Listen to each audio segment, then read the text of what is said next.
십자가의 신비라는 제목으로 은혜의 말씀을 나누겠습니다. 예수님을 더 사랑하게 되는 사순절, 또 이어서 오늘 순환주간을 맞이합니다. 여러분에게는 부를 때마다 마음이 울컥해지는 찬송이 있으십니까? 가사를 따라 부르다 보면 어느 순간에 가슴이 뜨거워지고 주님을 향한 사랑이 새롭게 고백되어지는 그 찬송 말입니다. 저에게는 그런 찬송이 있습니다. 여러 찬송이 있지만 부를 때마다 마음이 설레고 주 예수님을 더욱 사모하게 하는 찬송입니다. 오늘 말씀을 나누기 전에 십자가를 깊이 묵상하기에 앞서서 그 은혜로운 찬송을 함께 나누고 싶습니다. 133장 찬송가인데요, 넬리아 네일러 모리스라는 여성 찬송 작가가 133년 전에 이 찬송을 지었습니다. 이분이 지은 찬송가가 우리나라에도 많지요. 네 줄을 가까이, 고난 내용은 다 이분의 손에 의해서 만들어진 찬송입니다. 이분은 돌아가실 때까지 1500곡의 찬송가를 지으면서 예수님을 그렇게 사랑했습니다. 이분이 지은 찬송가 134장 1절은 제가 부르고 2절은 함께 부르겠습니다. 가사를 생각하면서 기도하는 마음으로 이 찬양을 올립시다.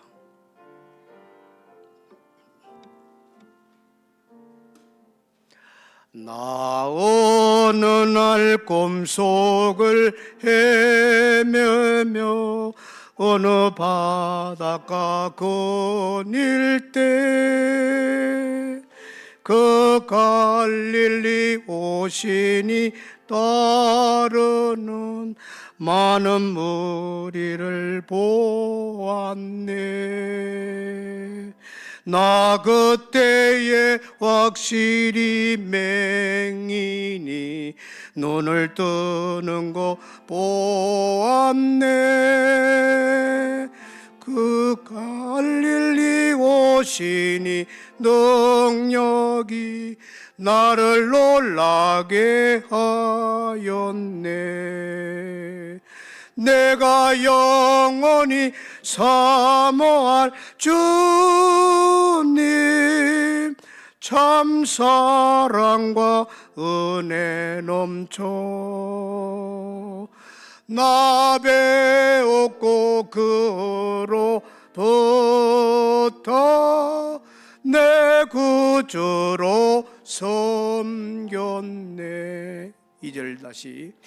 그 사랑의 눈빛과 음성을 나는 잊을 수 없겠네. 그 갈릴리 오시니 그때에 이 죄인을 향하여 못자국 난 그 손과 옆구리 보이시면서 하신 말, 내 지은 제사했다 하실 때 나의 죄짐을 풀렸네. 내가 영원히 사모할 주님, 참 사랑과 은혜 넘쳐 나 배웠고 그로부터 내 구주로 섬겼네. 할렐루야. 이 찬송의 고백처럼 우리가 십자가를 다시 볼 때 잊고 있었던 은혜가 다시 회복되고 첫사랑이 다시 여러분 마음에 되살아나기를 바랍니다. 여러분, 십자가는 단순한 종교적 상징이 아닙니다. 이 십자가는 인생을 송두리째 바꿉니다. 이 십자가를 경험하는 사람은 삶의 방향과 목적이 완전히 새로워지고 주님의 능력을 체험하게 됩니다. 그 대표적인 사람이 바로 사도 바울입니다.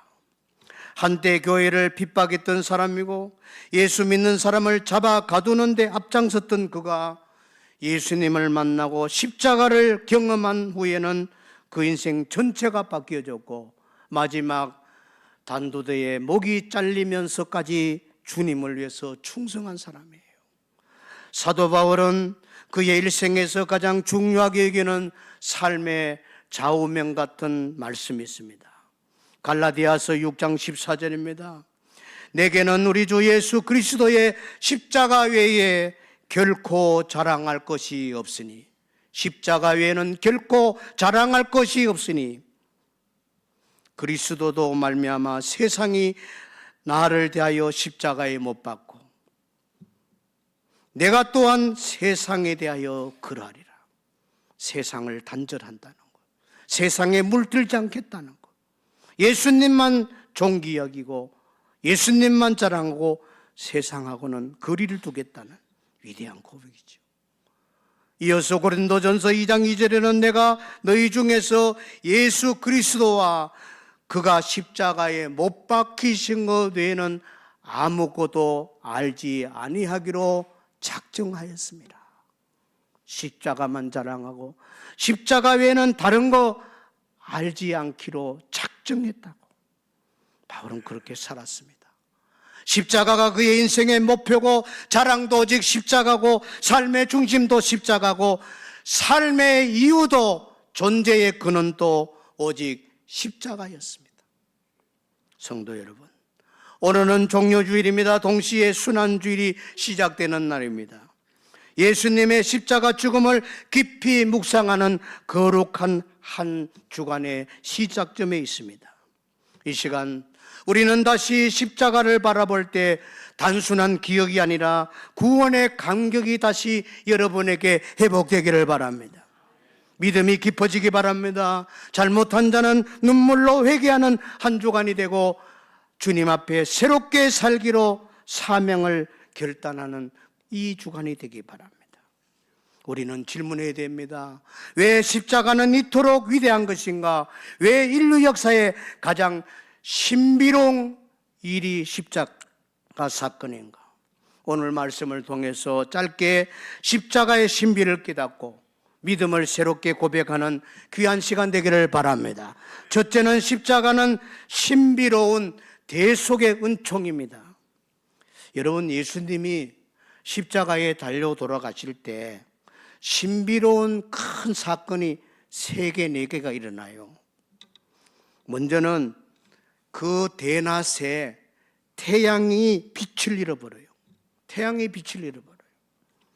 이 단순한 일식이 아니라 온 세상의 죄를 예수님이 다 걸머지기 때문에 하나님이 비치고 거룩하기 때문에 죄의 심판을 받는 순간에 하나님도 등을 돌리고 태양도 빛을 잃어버리게 했다는 사건이 신비로운 일이잖아요.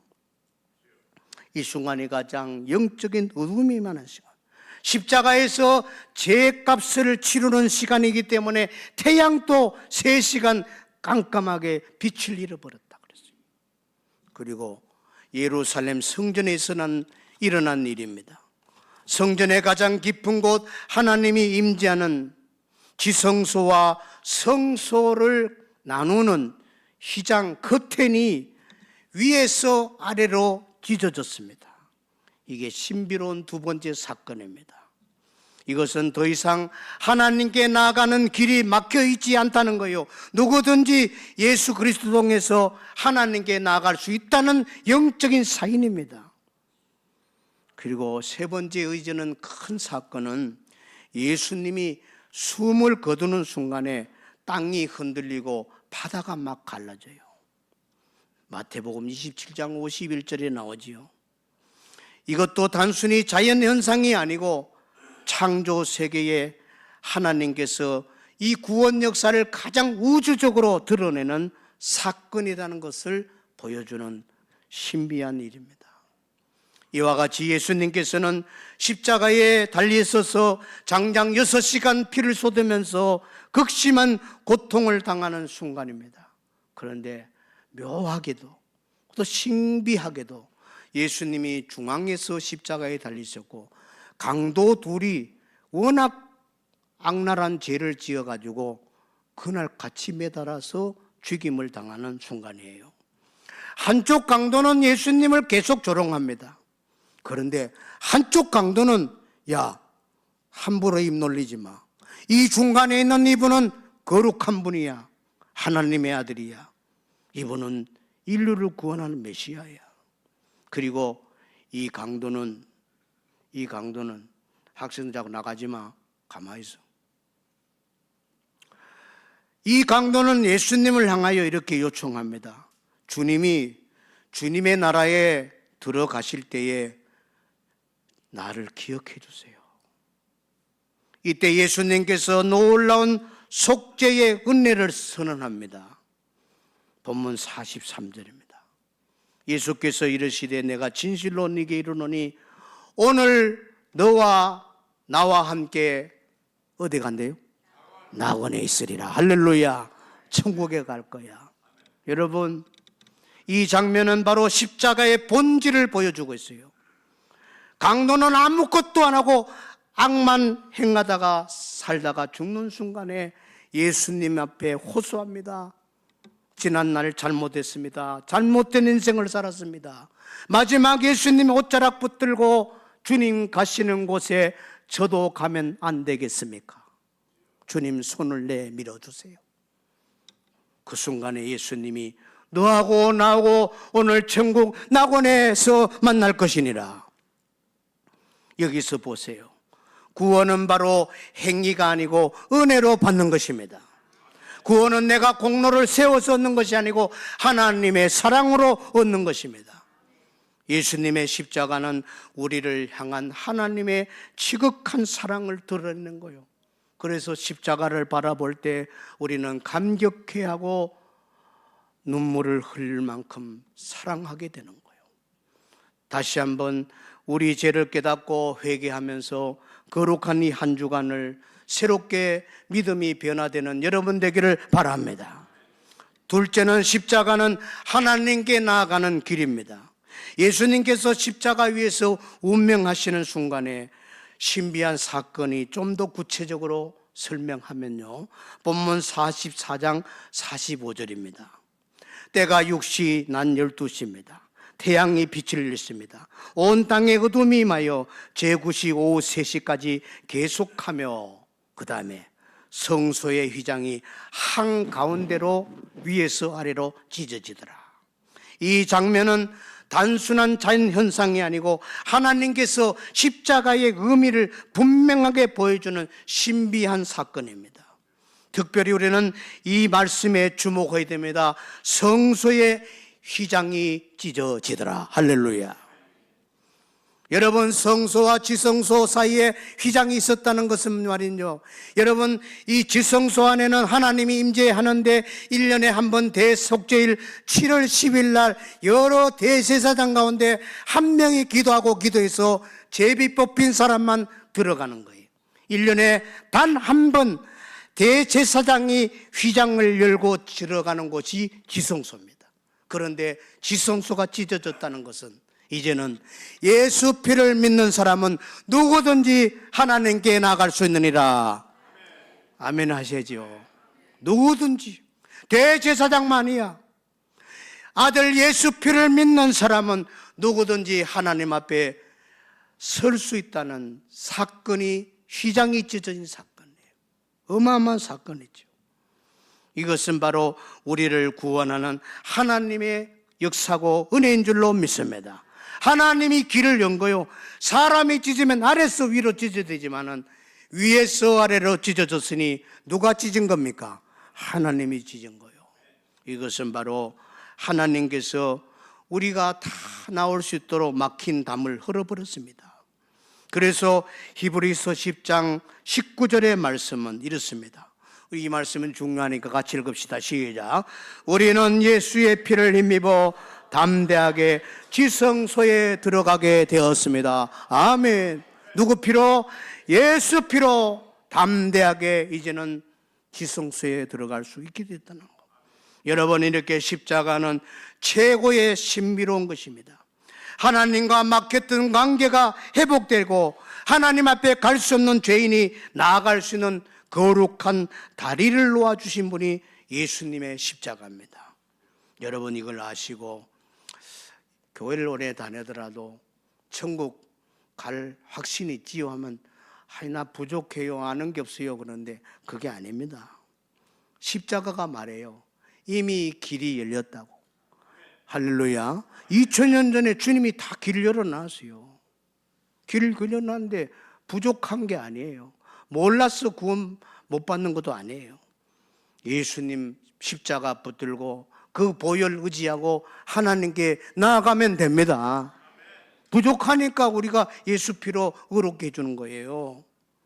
이 사실을 꼭 아시고 십자가 현장에서 그 예수님의 죽음을 처음부터 자세히 지켜보던 한 사람이 있었습니다. 로마의 백부장입니다. 공부 많이 한 사람이요, 로마 육군 사관학교를 나왔어요. 대단한 지식인이요, 엘리트입니다. 총명한 사람이에요. 그가 예수님이 달려 죽는 모습을 처음부터 볼 때 저 사람이 어떻게 사람이 저렇게 십자가에서 7가지 기도할 수 있냐? 저건 사람이 아니야. 그래서 백부장 입에서 위대한 신앙의 고백이 터져 나옵니다. 47절에 백부장이 그 된 일을 보고 하나님께 뭘 돌려요? 영광을 돌렸습니다.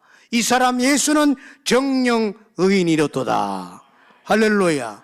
교회를 다니면서 예수님이 메시아고 나의 구원자고 하나님의 아들이고 정령 의인이라는 것을 고백할 수 있기를 바랍니다. 교회를 다니면서도 예수님이 누군지도 모르는 사람 있잖아요. 너무 안타깝지요. 그러나 이 로마의 백부장은 그날 몇 시간 예수님이 죽어가는 거 보고 저분은 정말로 하나님의 아들이요 정령 의인이었도다. 우리 죄를 위해서 십자가에 달리더라. 여러분, 놀라운 사건인데요, 이때에 예수님을 향하여 정령 의인이라고 고백하는 사람은 베드로는 도망쳐 버렸습니다. 제자들이 아닙니다. 이날 예수님을 증거하는 사람은 바로 로마의 백부장입니다. 유대인이 아니에요. 이방인이에요. 놀라운 것 아닙니까?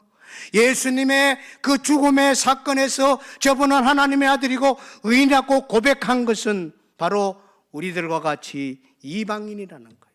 뭘 말합니까? 구원은 이제는 유대인을 넘어서 이방인에게도 열린다는 사건이에요. 할렐루야. 얼마나 기뻐 뛸만한 하나님의 사랑이고 은총입니까? 이와 같은 믿음의 고백이 여러분에게도 있어지기를 축원합니다.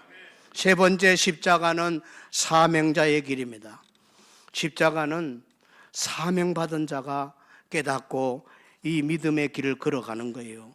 예수님께서 자신이 십자가를 지실 뿐만 아니라 우리를 향해서 십자가를 지고 나를 따르라고 부탁하셨어요. 마가복음 8장 34절에 누구든지 나를 따라오려거든 자기를 부인하고 자기 십자가를 지고 나를 따를 것이니라.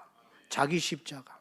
여러분, 우리가 살다 보면은 여러 가지 어려운 문제가 있습니다. 무거운 짐을 만납니다.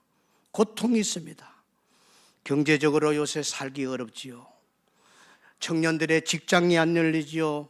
결혼해야 될 때인데 결혼이 안 이루어지고 있지요. 다 우리가 지고 있는 무거운 짐이고 괴로움이고 한숨질 일입니다. 과거에는 없었던 일들이 지금은 무거운 짐이 되고 있습니다. 그리고 살아가다 보면은 몸에 질병이 옵니다. 우리나라에도 그런 질병자가 많이 생기고 있습니다. 이런 질병을 내가 지고 있을 때, 갖게 될 때에 두려움을 갖게 됩니다. 또 우리 인생에 무거운 남에게 말할 수 없는 인생에 풀 수 없는 숙제가 있습니다. 사람의 힘으로 해결 안 되는 일도 얼마나 많겠습니까? 남 모르게 눈물 짓는 일도 많지 않겠습니까?